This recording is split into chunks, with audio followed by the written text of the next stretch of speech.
नमस्ते गुरुवर। महाराज जी, एक तो बात, एक आभार है। मैं 15 सालों से अवधपुरी में रह रहा हूँ, इस मंदिर में लाडू चढ़ा रहा हूँ, तो मंदिर सा फील होता था। कल लाडू चढ़ाया तो ऐसा लगा किसी तीर्थ क्षेत्र में लाडू चढ़ा रहा हूँ। बहुत बहुत आभार गुरुवर, बहुत बहुत आभार। महाराज जी, मेरा शंका ये है, मैं ऊर्जा प्रवाह डेली करता हूँ तो बहुत अच्छा फील होता है मुझे।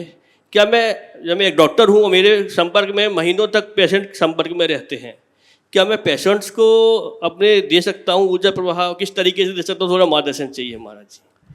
देखो, पहली बात तो मैं कहूँगा, अब ये एक कोई सामान्य परिसर नहीं रहा, अब तो ये तीर्थ बन गया है नमस्ते महाराज। और बहुत बड़ा ज्ञान का तीर्थ, जहाँ ज्ञान यज्ञ होना है। जैसे अभी आप सबको जानकारी दी गई, 7, 8 और 9 3 दिन का ये जो कार्यक्रम है, ये सामान्य कार्यक्रम नहीं है। गुरुकुलम का शिलान्यास है, एक ऐसा शिलान्यास जो भोपाल को एक नई पहचान देगा। आने वाले दिनों में भोपाल से विद्या प्रमाण गुरुकुलम के नाम से जाना जाएगा। यहाँ से निकलने वाले बच्चे पूरे विश्व में जैन धर्म का गौरव बढ़ाएंगे। ये मौका है, आप सबको उसमें अपनी सहभागिता देनी है। देश विदेश से अनेक लोग उसमें आ रहे हैं, आप भी उसमें सम्मिलित होए। और उस गुरुकुलम में मुख्य भवन के शिलान्यास का सौभाग्य डॉक्टर प्रेम जी जैन, जो जॉर्ज यूनिवर्सिटी के प्रोफेसर रहे हैं, उनके हाथों होना है। और उस दिन डॉक्टर दीपक जैन, ये भी अमेरिका से यहाँ आ रहे हैं, और दीपक जैन का एक वर्कशॉप शाम के समय आप लोगों को संकट समाधान में मिलेगा।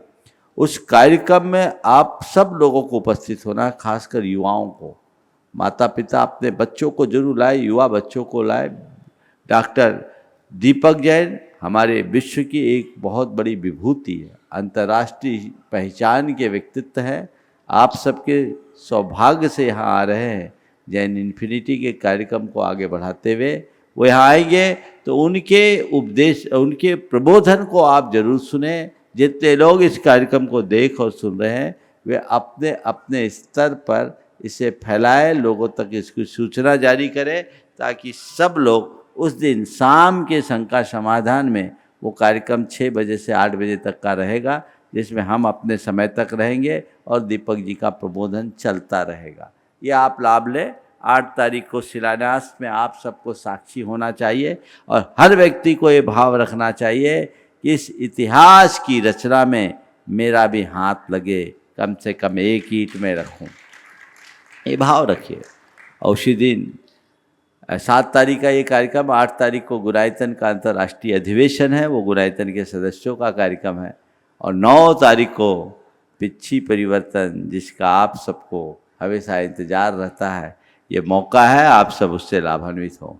आपने कहा ऊर्जा मैं दूसरे को दे सकता हूँ, आप अपने आप को ऊर्जावान बना लीजिए, अपने आप लोगों को आपसे ऊर्जा मिल जाएगी। खुद को भरे रखोगे तो सब भर जाएगी। नमस्ते गुरुवर।